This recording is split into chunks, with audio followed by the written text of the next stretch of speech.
You are an explorer, seeking the unknown.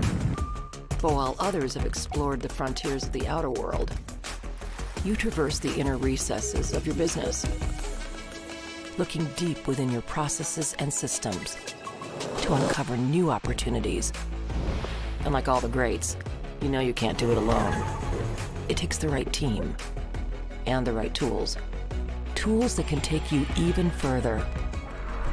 AI-powered automation is the ultimate engine for driving discovery, transforming work, and simplifying operations so you can make time for brilliance. Each innovation builds upon the last, converging business and IT to fuel a never-ending cycle of optimization. Some would say all the great discoveries have already been made. We believe it's just the beginning. What will you discover?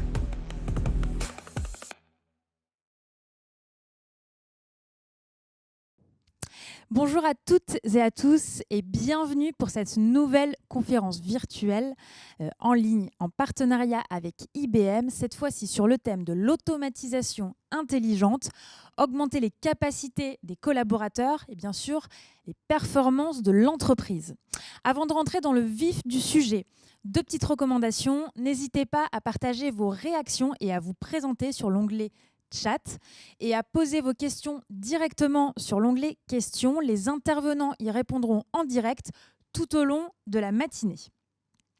Alors bien sûr aussi vous pourrez bénéficier du replay dans la foulée de cette conférence virtuelle et d'un article compte-rendu avec les éléments clés à retenir d'ici quelques jours. Alors, de nombreuses organisations doivent accélérer la refonte digitale de leurs opérations internes et des différents parcours clients.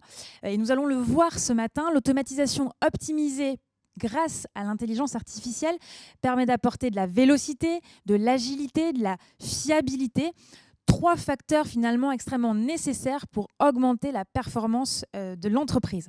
Quels sont les processus métiers et informatiques qui doivent être automatisés? Comment s'affranchir des obstacles? Comment révolutionner ces opérations justement IT? C'est les questions auxquelles vont répondre nos différents intervenants. 60 minutes pour poser vos questions, 60 minutes pour réagir. Je vous propose tout de suite de faire la connaissance d'Emmanuel Trény, Director Automation IMEA d'IBM. Bonjour Emmanuel. Bonjour Perle, bonjour à tous. Alors, on parle depuis plusieurs années de la nécessité des entreprises de faire preuve de résilience. Qu'est-ce qui a changé depuis le Covid ? En effet, ça fait quelques années qu'on parle de résilience parce que ça fait pas mal de temps que les entreprises ont compris qu'il fallait être agile et qu'il fallait pouvoir s'adapter. On parle de révolution digitale depuis pas mal de temps. On a un certain nombre de technologies qui sont arrivées et qui ont forcé les entreprises à revoir leur modèle économique. On a eu des disrupteurs, comme on les a appelés, qui ont changé la manière dont on faisait un certain nombre de business. On a eu Uber, on a eu Airbnb et tas d'autres. Et déjà, les entreprises ont senti qu'il fallait faire quelque chose parce que la compétition n'allait pas venir de là où ils l'attendaient et qu'une fois qu'ils verraient d'ailleurs un compétiteur arriver, eh ben souvent il serait trop tard. Donc il fallait vraiment être agile et commencer sa révolution digitale. Ce que le Covid a fait, c'est que le Covid a été un formidable accélérateur de tout ça. C'est-à-dire que du jour au lendemain, des entreprises qui avaient pignon sur rue, qui avaient des supply chains bien en place, qui avaient des réseaux de distribution qui marchaient bien, qui avaient une offre qui plaisait à leurs clients, tout a été remis en question. Difficulté de s'approvisionner, difficulté de travailler, puisque tout le monde a commencé à travailler à distance. Et donc là, la question de l'agilité est devenue évidente, puisque finalement, les seuls qui ont vraiment su tirer leur épingle du jeu sont ceux qui ont su se réinventer tout en gardant leurs opérations marché. Donc ce que moi j'aime bien dire, c'est qu'ils ont réussi à faire de l'innovation tout en gardant la lumière allumée finalement. Alors, l'automatisation est un concept aussi connu depuis plusieurs années et pas nouveau dans les entreprises. Mais qu'est-ce qui change finalement avec l'automatisation intelligente ? Alors c'est le mot intelligente. on fait effectivement de l'automatisation depuis très longtemps. Quand Pascal a fait la première calculette, finalement, c'était de l'automatisation. Quand on a inventé la machine à vapeur, on a fait l'automatisation. On peut définir l'automatisation comme un ensemble de techniques qui ont trait à faire par la machine ce que l'humain faisait avant. Donc on fait ça depuis pas mal de temps. On a eu la révolution industrielle, c'est basé là-dessus. Alors, je ne vais pas revenir là-dessus. Plus proche de nous, on a vraiment parlé d'automatisation aussi quand on a parlé de business process management. Donc là, on s'est dit que si on arrivait à refondre un peu les business process, les exécuter, les rendre un peu plus, les automatiser, on gagnerait en efficacité. Et puis aussi, on s'est aperçu que si on pouvait faire en sorte que la machine prenne en charge des tâches simples, et c'est là qu'on a introduit le RPA, Robotics, on gagnerait du temps aussi. Donc on était quand même dans une évolution et on se posait déjà ces questions-là.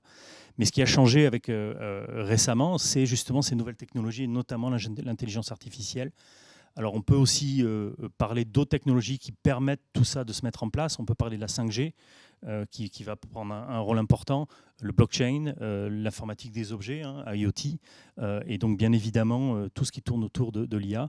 Donc ces technologies, finalement, elles vont nous permettre au lieu de travailler sur des données structurées comme on faisait avant, on va pouvoir travailler sur des données non structurées. Ça veut dire quoi? Ça veut dire on va pouvoir travailler sur l'image. Je reçois une photo, la machine détecte. La machine peut aller faire des recherches sur le web, dans plein d'autres endroits, et permettre de proposer des solutions à l'humain. On n'est pas en train de parler d'automatisation ou d'un monde où la machine va remplacer l'humain, mais au contraire, elle va l'augmenter. C'est-à-dire qu'elle va proposer des solutions pour permettre à l'humain d'avoir sa vraie valeur ajoutée, qui n'est pas tellement de rentrer des données dans une base de données, mais plutôt de réfléchir sur la base de différents composants, certains venant de la machine qui leur propose des solutions. Mais concrètement, qu'est-ce que ça veut dire si on prend un exemple dans une entreprise qui est face à une problématique? Alors, je vais même vous en donner deux exemples. Alors, un premier, d'ailleurs, qui a pas mal suivi le process que j'ai un peu décrit en venant de l'automatisation des données structurées en allant vers le non structuré. Les banques ont assez rapidement, ils sont toujours très innovants, les banques sont toujours un peu en avance de tout le monde, peut-être parce qu'on aime bien que notre argent soit bien géré. Et donc les banques ont voulu utiliser l'automatisation, le business process management, le RPA, pour aider leurs conseillers clientèle dans les agences. C'est une des idées. Et donc l'idée, c'était de faire en sorte que quand le conseiller rencontre son client, qu'il puisse vraiment lui amener une valeur ajoutée. Et non pas lui dire, au fait, rappelez-moi votre adresse email, rappelez-moi si vous avez 2 enfants, etc. Parce que c'est quand même des données qui ne sont pas si simples finalement à récupérer. Et donc, on a utilisé le RPA et le BPM pour ça, pour aider le conseiller clientèle à préparer son entretien avec le client et faire en sorte que l'entretien soit beaucoup plus intéressant et qu'on puisse proposer des vraies solutions aux clients. Et alors là, avec l'IA, on va encore plus loin. C'est-à-dire que là, cette fois-ci, au lieu de restructurer des données qui existent dans l'entreprise, des données structurées, avec l'IA, on va pouvoir aller rechercher des données ailleurs, faire des études de marché, etc. Et donc apporter au conseiller clientèle un conseil qui sera beaucoup plus poussé et beaucoup plus innovant pour proposer à son client des solutions beaucoup plus innovantes. Le second, rapidement, pour parler d'un constructeur auto, un de nos clients en Allemagne, qui lui a décidé d'utiliser l'automatisation intelligente pour les pièces détachées et la garantie autour de ces pièces détachées. Vous avez une panne, vous êtes dans une concession et il faut aller voir à la maison mère pour voir si la panne peut être prise en compte par la garantie. Avant, il fallait mettre la pièce dans une boîte, l'envoyer, elle était étudiée, on disait oui, on disait non, on la renvoyait. Ça prenait énormément de temps. Maintenant, grâce à l'automatisation intelligente, la concession envoie une photo, la photo est étudiée, et à partir de là, une décision est prise immédiatement de savoir si oui ou non elle sera repassée, si oui ou non on fait jouer la garantie. Ce constructeur nous a indiqué qu'ils ont réduit de 99% le temps de traitement de ce genre de situation. 99%, c'est pas négligeable. Effectivement, c'est au service de la performance de l'entreprise. En matière d'intelligence artificielle, justement, IBM fait figure quand même de précurseur sur le marché, notamment avec Watson. Mais vous avez aussi fait plusieurs acquisitions ces dernières années pour renforcer justement cette proposition de valeur et mieux accompagner vos clients. Très rapidement, où est-ce que vous en êtes? Alors très rapidement, on a fait de gros changements. On a créé une division d'automatisation intelligente dans laquelle on va regrouper des technologies et une plateforme qui va nous permettre d'adresser des problématiques business et des problématiques IT. On a fait beaucoup de rachats. Je pense que ça a été bien vu sur le marché, mais pour le rappeler, hein, on a racheté une entreprise qui s'appelle Instana, qui nous permet d'observer les applications et de mieux gérer les performances de cette application-là. On a racheté une entreprise qui s'appelle Turbonomics, qui, elle, nous permet de gérer les ressources qui sont allouées à une application. Et vous comprenez bien que de mieux gérer ces ressources-là aide à la performance, mais aussi nous permet de ne pas trop en allouer, donc de faire des économies et des gains. On parlera peut-être de ROI plus tard. On a racheté une entreprise qui s'appelle MineVenio, qui nous permet de faire du process mining, parce que la question que vous allez sans doute me poser, c'est OK, mais on prend quel process, on commence par où et comment j'identifie des process qui sont candidats. Donc vous voyez, on a fait beaucoup de rachats et on va intégrer tout ça à notre offre qui était déjà là, bien évidemment, des IOPS, notre offre d'intégration et notre offre de business automation, pour pouvoir offrir aux clients une seule plateforme d'automatisation qui va nous permettre de traiter tous les problématiques de IT, d'automatisation IT, jusqu'aux problèmes d'automatisation business. Effectivement, ces deux angles-là, on va les aborder dans les prochaines tables rondes. On a parlé très rapidement, on a évoqué les ROI, on a évoqué les grandes étapes. Quelles sont justement ces étapes un peu structurantes? Après, on va arriver dans le détail, mais de manière macro. Alors, les ROI, comme je l'ai dit, on va avoir des ROI qui vont être sur des gains de coûts. Je parlais de Turbonomics qui va nous permettre d'éliminer un certain nombre de machines virtuelles. Et donc peut-être même d'éteindre certains serveurs. Donc là, c'est simple, on dépense moins d'argent en infrastructure.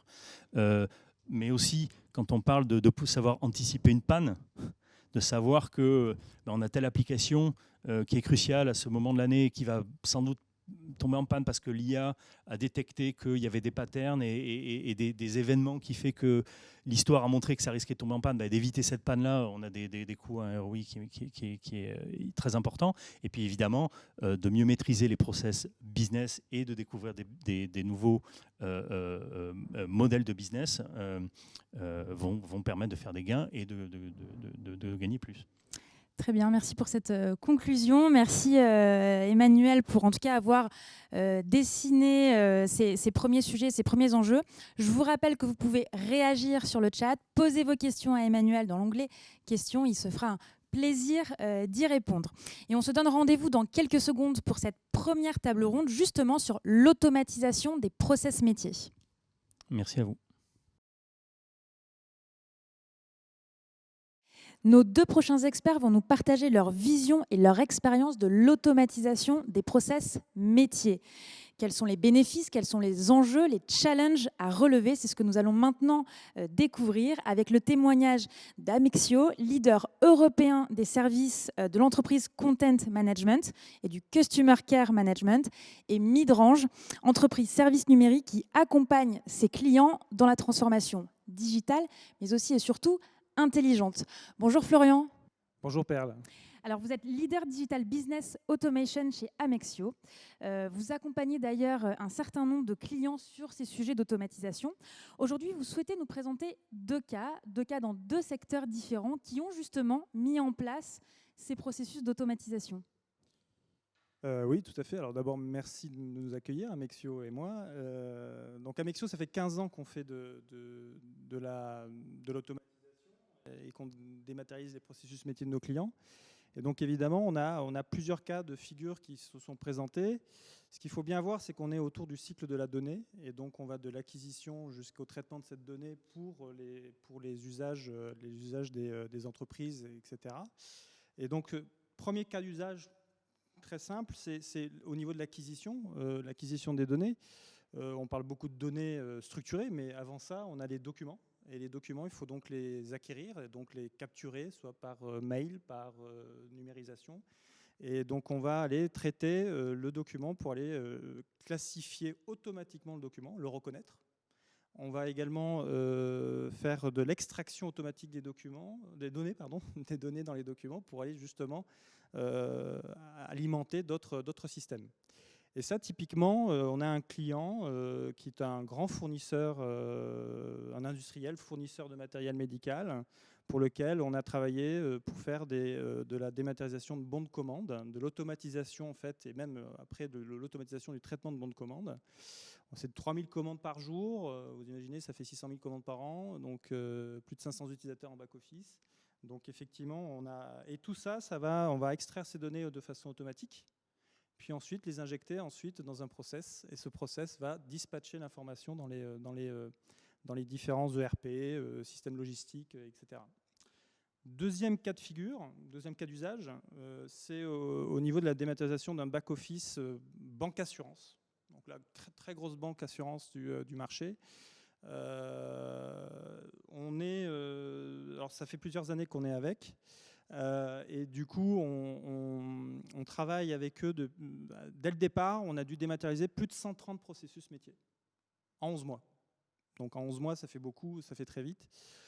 Et donc il a fallu à ce moment-là travailler sur tout ce qui est, entre autres les technos IBM comme Case Manager, pour tout ce qui est exécution, traitement automatique des processus. Ça va du processus simple de changement d'une adresse, par exemple, mais également le processus d'ouverture d'un produit d'assurance, assurance vie, assurance automobile, etc.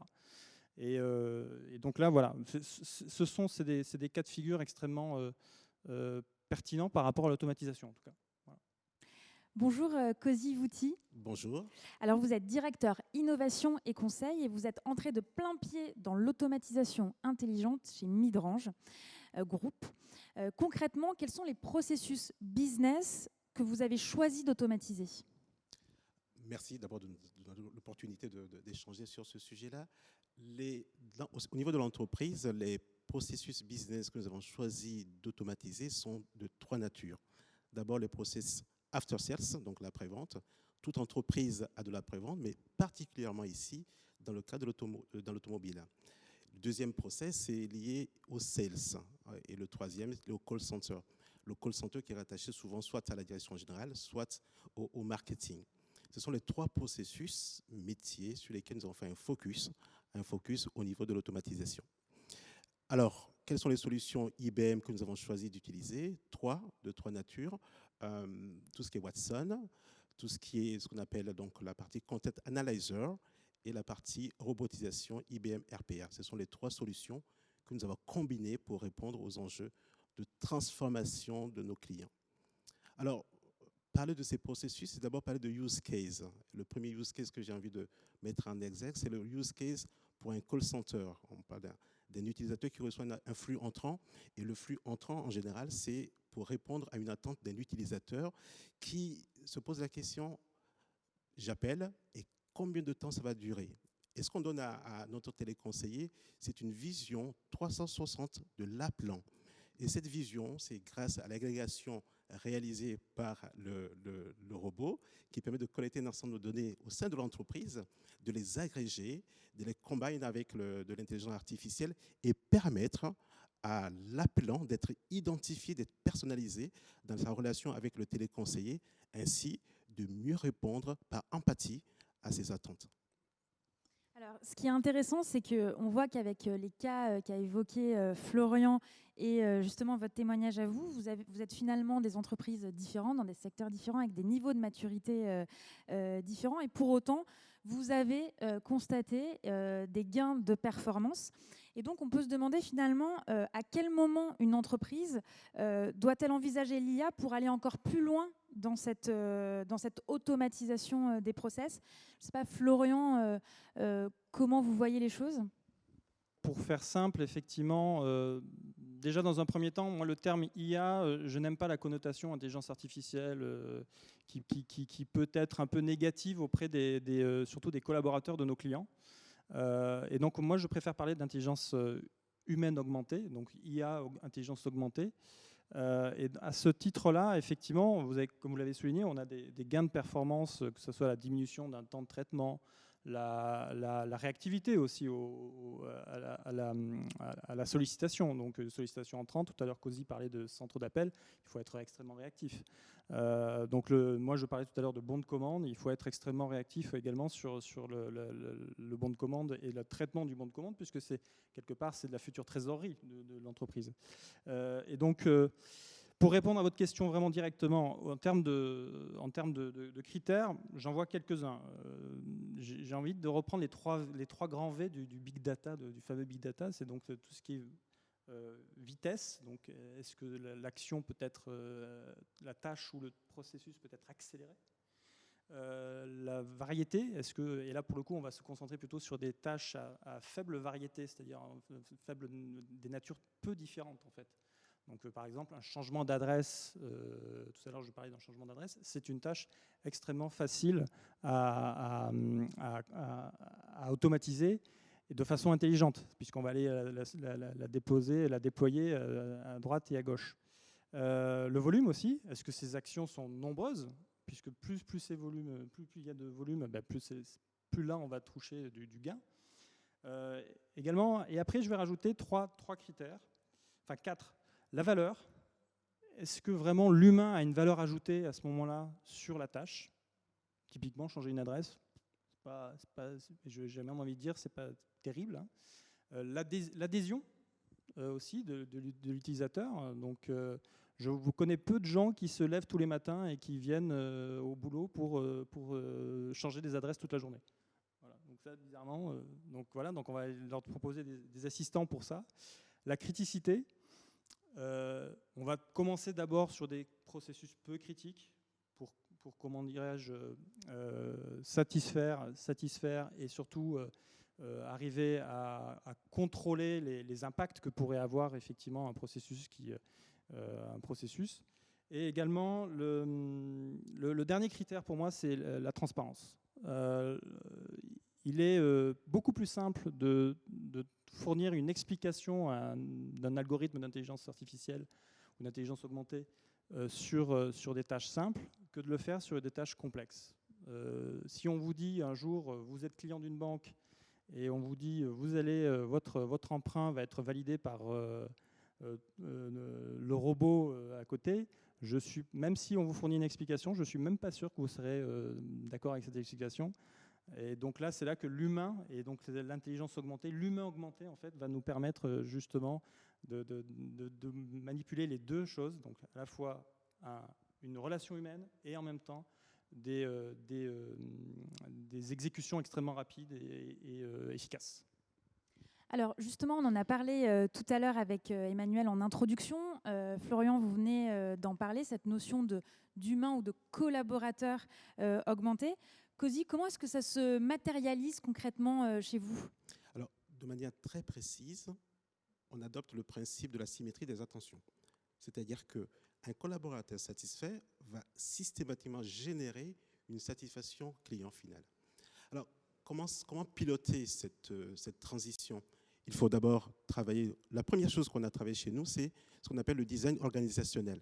Il faut aider les collaborateurs à repenser la manière de travailler. Et cela, de manière précise, nous avons mis en place des dispositifs de webinaire interne pour accompagner le changement de paradigme.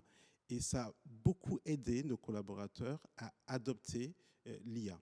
Deuxième chose que nous avons faite, et grâce à la collaboration avec IBM, un programme de MVP, donc qui permet effectivement de faire des quick wins sur des process ou des usages et qui permet aux collaborateurs de voir le happiness qu'il peut avoir à éviter, comme disait Florent tout à l'heure, à éviter des tâches à très faible valeur ajoutée, à se concentrer sur des tâches qui créent de la valeur et qui lui rendent la vie la plus heureuse possible au travail.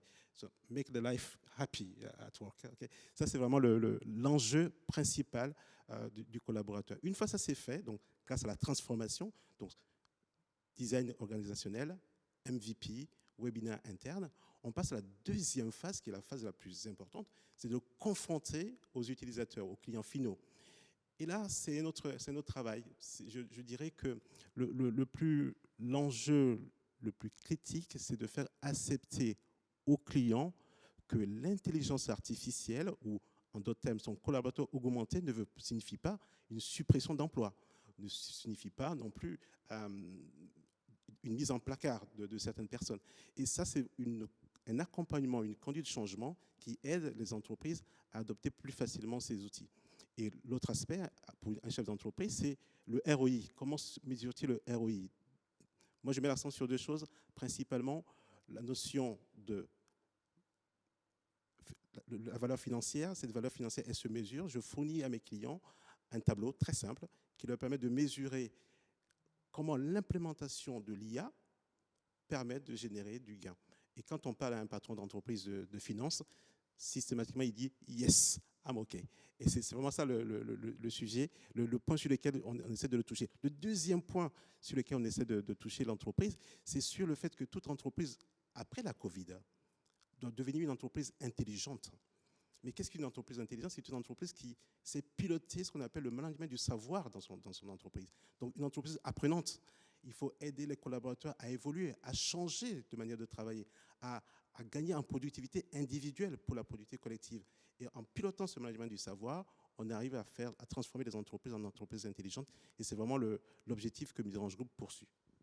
Alors justement, Florian, pour passer, devenir une entreprise intelligente, quelles sont les étapes clés pour réussir cette intégration?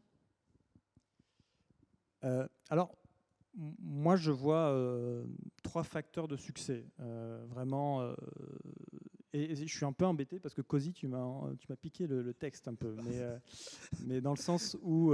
C'est collaboratif. Ah non, mais totalement, tu as raison. Et en fait, on a 3 facteurs de succès.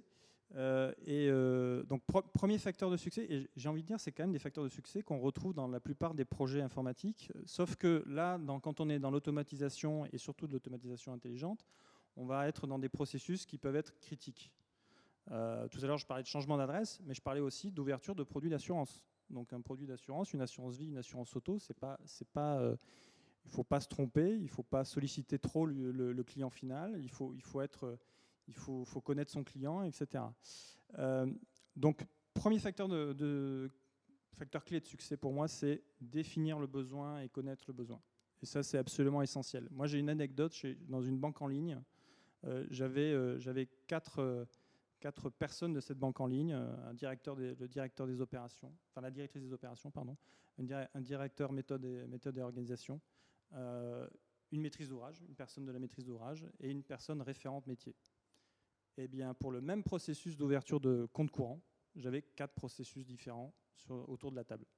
Donc définir le besoin, c'est ça qui va déjà driver fortement le succès d'un projet. Et ce qu'il y a d'extraordinaire avec les outils qu'on a maintenant, je pense par exemple au process mining.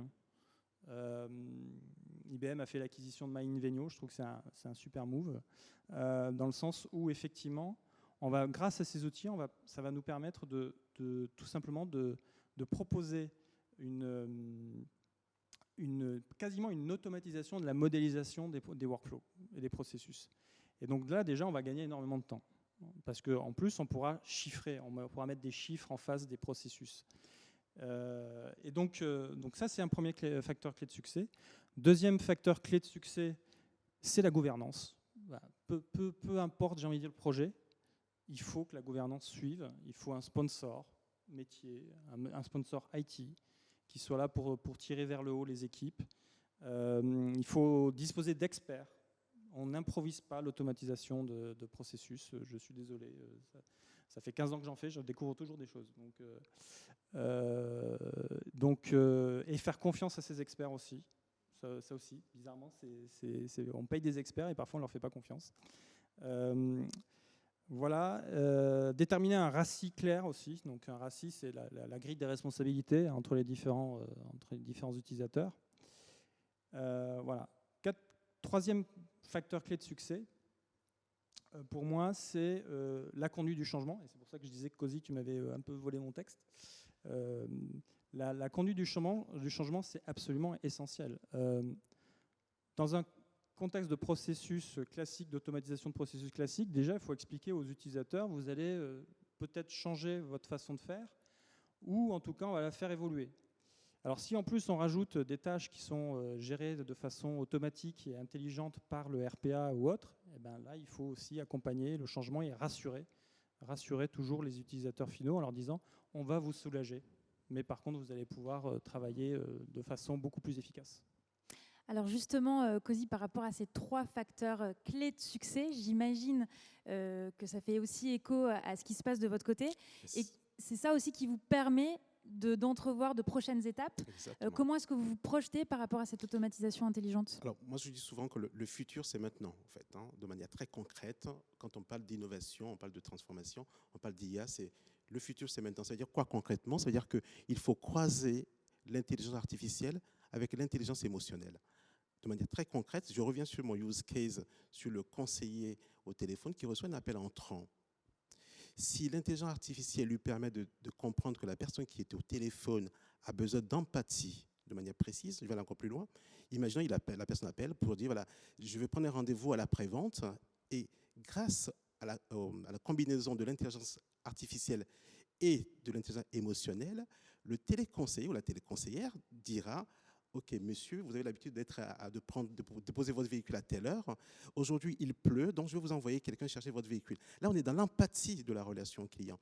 Et c'est vraiment la prochaine étape pour moi, c'est ce croisement de l'intelligence artificielle et de l'intelligence émotionnelle pour vraiment développer une relation personnalisée avec le client, une relation engageante.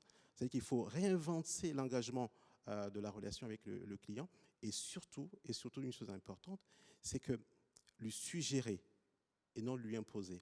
Et si on arrive à atteindre cet objectif avec vraiment ces deux intelligences-là, je suis certain qu'on aura gagné le pari de la transformation numérique. Alors on se donne rendez-vous dans quelques mois pour voir si vous avez remporté ce pari et atteint cet objectif. Grâce à IBM. Un grand merci en tout cas à tous les deux. Merci Florian, merci Cozy pour ce témoignage. N'hésitez pas à réagir bien sûr sur le chat, à poser vos questions sur l'onglet questions. Et tout au long de ces échanges, nous vous avons partagé dans le chat des liens d'articles, de livres blancs, de contenus pour aller plus loin, pour vraiment creuser ces sujets. Donc n'hésitez pas à les consulter, n'hésitez pas à les télécharger. Et puis on se donne rendez-vous dans quelques secondes pour notre deuxième table ronde, cette fois-ci sur le thème de l'automatisation des process IT. Nous poursuivons avec cette deuxième et dernière table ronde sur l'automatisation des process IT avec 3 nouveaux experts que je suis ravie d'accueillir ce matin, avec Alain Friquet, Regional Vice President of Sales SIMIA de Turbonomic, avec Fabienne Druy, Multi-Cloud Service Portfolio Leader chez IBM France in support of Kyndryl, et André Deville, Hybrid Cloud Sales Leader for Ecosystem chez IBM France. Bonjour à tous les 3. Bonjour. Première question, Fabienne. Je vous propose de rentrer tout de suite dans le vif du sujet. Quels sont les principaux enjeux auxquels se confronte finalement l'IT de l'entreprise ?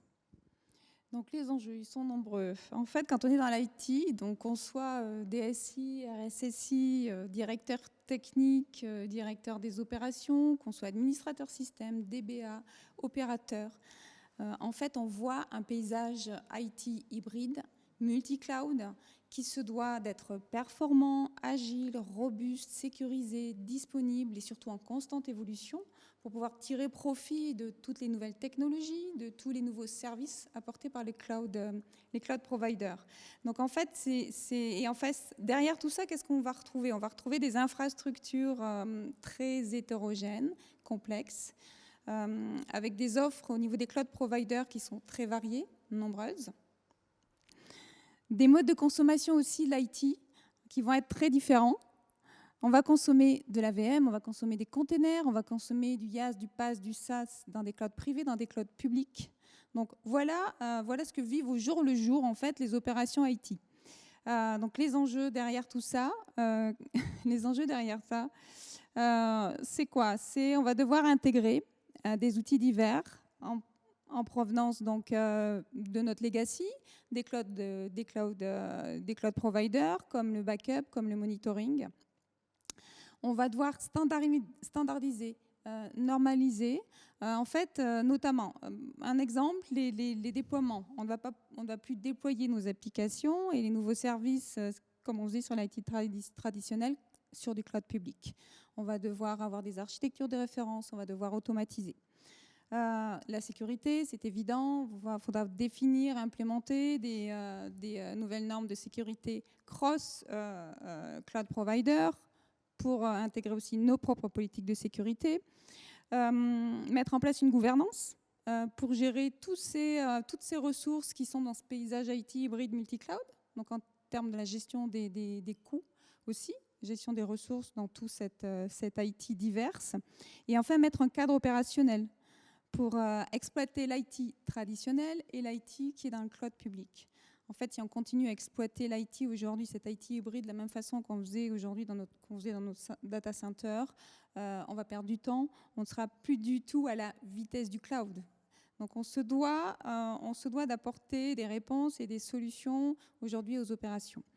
Mais comment améliorer la performance des opérations IT avec cet IT qui est très mouvant, voire protéiforme, puisqu'il évolue. Il évolue constamment. Donc pour répondre à ces enjeux, et toujours avec l'esprit, on doit toujours fournir une qualité de service optimum. Donc en fait, les équipes d'exploitation doivent repenser leur façon de réaliser les services. Première chose, la capacité à automatiser, bien sûr. Donc que ce soit, on en parlera peut-être un peu plus tout à l'heure, que ce soit au niveau des incidents, des activités, des déploiements. Pouvoir aussi passer d'un mode siloté en fonction des compétences et des techniques à un mode beaucoup plus transverse, agile. On va parler aussi du DevOps. Donc l'approche traditionnelle, en fait, qu'on avait jusqu'à présent, enfin au moins jusqu'à il y a quelques années, avec les données incidents comme la pierre angulaire des opérations. En fait, c'était la console de supervision et l'outil de ticketing. Ça va devenir on va passer vers une approche analytique, avec le besoin d'avoir la connaissance vraiment approfondie et transverse. C'est ce qu'on appelle les insights. Donc il faut avoir des outils, des logiciels pour produire ces insights. Ces insights qui vont nous permettre de mieux comprendre ce qui se passe, les incidents, de prévoir, d'anticiper. Et ces insights seront produits à partir des données d'exploitation. Les données d'exploitation, les données IT qui sont vraiment les fondations de l'AIOps. Merci Fabienne pour ce propos, en tout cas introductif et qui permet de bien comprendre ces enjeux. André, justement, qu'est-ce qu'on entend quand on parle de AIOps et pourquoi en fait est-ce qu'aujourd'hui elle s'impose comme une réponse idéale finalement aux problématiques qui vient d'être évoquées par Fabienne? Oui, alors l'AIOps ou l'IAOps en français, on pourrait le définir comme une discipline qui permet d'utiliser des mécanismes d'intelligence artificielle au profit des ops, donc les opérations. Alors pourquoi ça s'impose? Ça a été dit par Fabienne. Il y a quand même deux constats. Il y a le volume des données qui est de plus en plus important, parce que dès lors qu'on veut savoir ce qui se passe sur une application, sur une infrastructure, on va récolter des informations, des métriques, des logs. Donc il y a un volume énorme. Et le deuxième point, c'est la complexité. On va empiler des couches, on a des operating systems, on virtualise, on met du middleware, il y a des applicatifs. Tout ça peut être chez soi, une partie dans des clouds externes, publics. Donc ces deux choses font qu'aujourd'hui, pour un humain ou même une équipe, c'est très compliqué, sans outils, sans utiliser de l'IA, de savoir exactement ce qui se passe. Ensuite, on va retrouver les technos d'IA qu'on va utiliser, principalement du machine learning qui permet de automatiquement, par apprentissage, de détecter des déviances d'une application, déviances dans des séquences de logs. On peut utiliser de l'analyse de graphes automatique pour savoir exactement où est le problème, où est-ce qu'il se situe, et puis aussi relier automatiquement des événements. On peut utiliser du langage naturel pour comprendre et donner du sens aux messages qui sont analysés. Ça, c'est typiquement les trois méthodes d'IA qu'on va retrouver dans l'offre d'IBM Cloud Pak for Watson IOPS. Et les cas d'usage vont être principalement, je pense, c'est d'abord aider les gens, les opérations, à aller plus vite dans la compréhension des problèmes. Gagner du temps, c'est gagner de l'argent, ou en tout cas moins on perd quand on a un service qui est indisponible, évidemment. Le deuxième point, c'est arrêter d'être trop réactif, mais comment être proactif. Donc, se servir de l'IA pour anticiper des problèmes. À ce stade-là, on va peut-être détecter des anomalies avant que ça devienne des vrais incidents. Et puis ensuite, par rapport à de l'automatisation, quelles recommandations, quelles consignes on peut faire à ces équipes en analysant, par exemple, dans l'historique des tickets d'incidents, des problèmes similaires et reproduire les mêmes actes de gestion technique. Voilà, donc juste, et je rajouterai en commentaire que l'IOPS, on parle des Ops, mais ça s'applique aussi aux développeurs.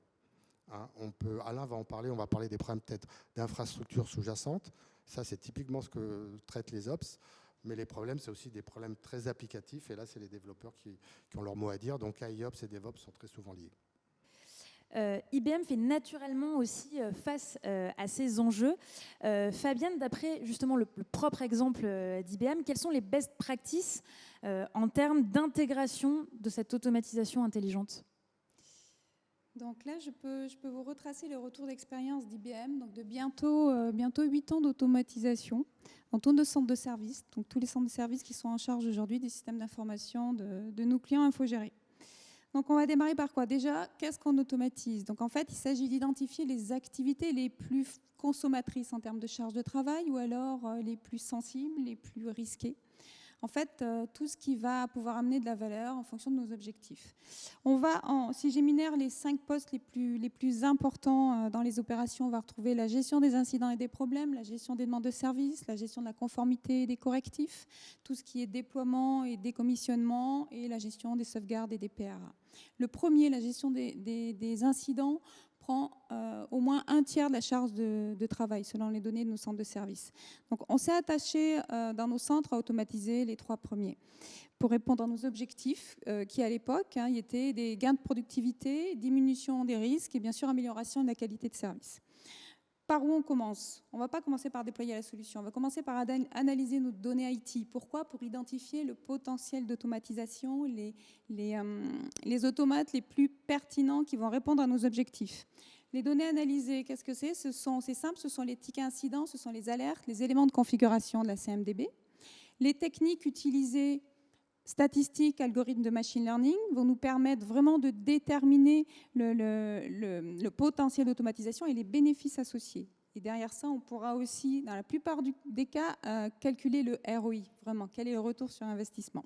Et la pertinence des résultats, ça c'est important, elle sera fonction de la qualité des données et de l'historique des données d'exploitation. On n'y pense pas assez, mais il nous faut dans ce cas-là au moins 6 à 12 mois d'historique des données. Ensuite, qu'est-ce qu'on fait ? On va déployer la solution, on va développer les automates s'il le faut. Dans notre cas, on a maintenant une base mondiale qui est très riche et qui s'enrichit de jour en jour. Donc, ça permet d'accélérer la mise en œuvre. On ne va pas développer tous les automates, on va les personnaliser. Je prends le cas d'un client aujourd'hui en France. On est parti, on a fait une analyse, donc on a identifié 20% de potentiel d'automatisation. On est parti de 20% d'automatisation et on est arrivé jusqu'à 60% d'automatisation, c'est-à-dire je résous 60% des incidents de façon automatique. Cette progression de 20 à 60%, elle a été rendue possible par l'analyse des données que je vous ai décrit juste avant, que l'on fait régulièrement pour identifier régulièrement le potentiel d'automatisation. Parce qu'en fait, une automatisation simple, mécanique, sans intelligence, elle sera plafonnée, on restera à 20%, ça n'apportera rien, voire elle diminuera.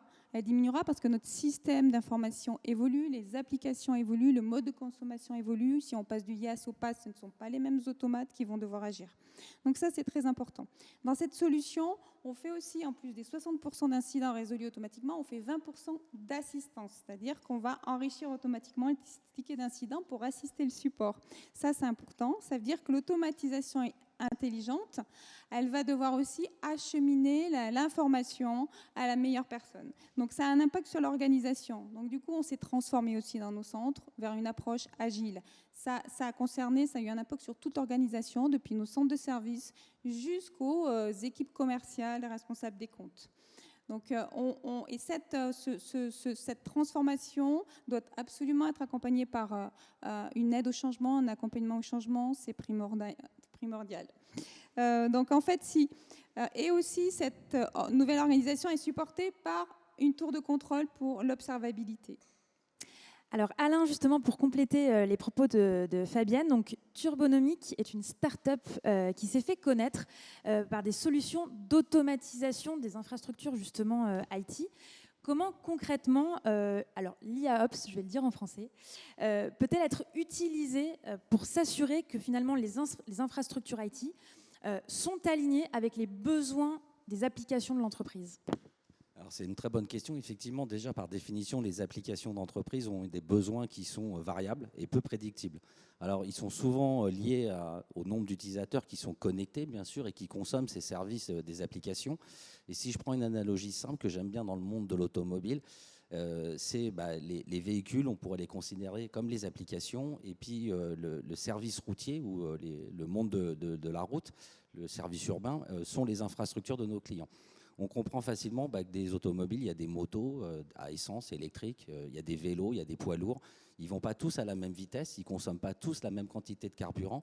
Et pourtant, ils partagent le même réseau autoroutier qui est mutualisé. Et le mot mutualisé est très important. Donc typiquement, l'analogie qu'on fait, c'est que vous êtes tous confrontés à des problèmes des fois de congestion, de problèmes de trafic et de ralentissement. Et donc il y a cette même nature au niveau du monde de l'IT et de l'informatique de nos clients. Donc pour résoudre ce genre de problème, il y a des solutions. Donc on connaît tous Citadin par exemple. Donc Citadin, c'est un peu la solution de monitoring. On voit en temps réel l'état des lieux du trafic avec des zones rouges, des incidents et des congestions et des ralentissements. Il n'y a pas forcément d'aide à la décision, c'est un constat en temps réel. Et puis il y a des applications un peu nouvelle génération comme Waze qui sont des outils d'aide à la décision où Waze va vous faire des recommandations et va vous trouver éventuellement des chemins, des itinéraires alternatifs qui vont vous permettre d'éviter ces problèmes-là. Turbonomic, c'est le Waze des infrastructures de nos clients et où on va être capable de comprendre de quoi est constituée une infrastructure, alors aussi bien on-prem que dans le public cloud, que sur des containers. Et quand on parle d'infrastructure et de ressources, c'est de la CPU, c'est de la mémoire, c'est du stockage, c'est des accès disques bien évidemment. Et l'algorithme de Turbonomic va comprendre de quoi a besoin une application en temps réel pour pouvoir fonctionner de manière optimale en termes de performance au meilleur coût. Donc c'est donner les ressources nécessaires et suffisantes, pas plus et pas moins. Alors justement, quelques exemples peut-être de clients ou de grands acteurs du marché avec qui vous travaillez, qui ont réussi à capitaliser sur ce que vous venez d'expliquer. Alors on a plein d'exemples clients. Si je prends quelques exemples très concrets, par exemple, Aéroport de Paris parle de Turbonomic comme un nouveau collaborateur. Et j'aime bien cette expression puisqu'effectivement, il va prendre des actions en temps réel sur le système d'information d'Aéroport de Paris pour garantir la performance des applications au meilleur coût. Alors ça, ils le font grâce à cet algorithme. Ils parlent vraiment d'un algorithme qui prend ces décisions. Alors ces décisions, concrètement, c'est quoi? On parle de 150 actions par jour pour à peu près 1000 VM. Donc effectivement, on se rend compte rapidement, quand on collecte 1 millier de métriques pour ces 1000 VM, que rapidement, ça va dépasser l'esprit d'un être humain qui ne va pas être en capacité à prendre en temps réel ces actions de manière proactive, comme ça a été cité, pour éviter éventuellement ces congestions et ces ralentissements au niveau des applications. L'autre résultat bénéfique d'un client comme Aéroport de Paris, c'est que comme on a augmenté le taux d'utilisation de leurs infrastructures, ils ont été en capacité à ne pas investir en termes de logiciel, matériel, dans les 3 ans qu'ont suivi la mise en œuvre de la solution Turbonomic. Malgré, ou heureusement pour eux, une augmentation quasiment de 15% du nombre de VM qu'ils devaient onboarder tous les ans sur leurs infrastructures existantes.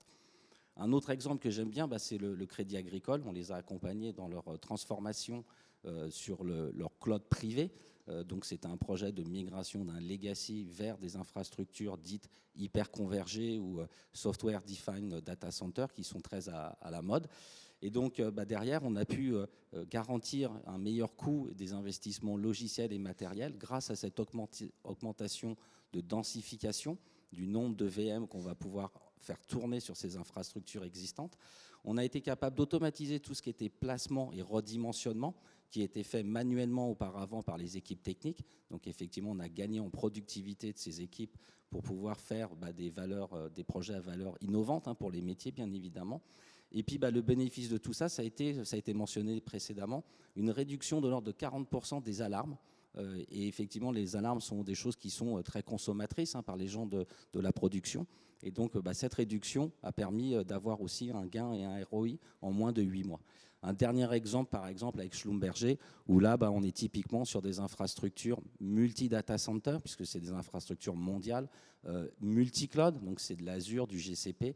Et là, ils ont fait le choix de la solution il y a à peu près 3 ans, justement pour avoir cette visibilité, cette contrôle de l'ensemble de leurs applications, de l'ensemble de leur workload, quelle que soit la technologie et quel que soit l'endroit où tournent ces applications, avec le même principe de garantir la performance des infrastructures au meilleur coût.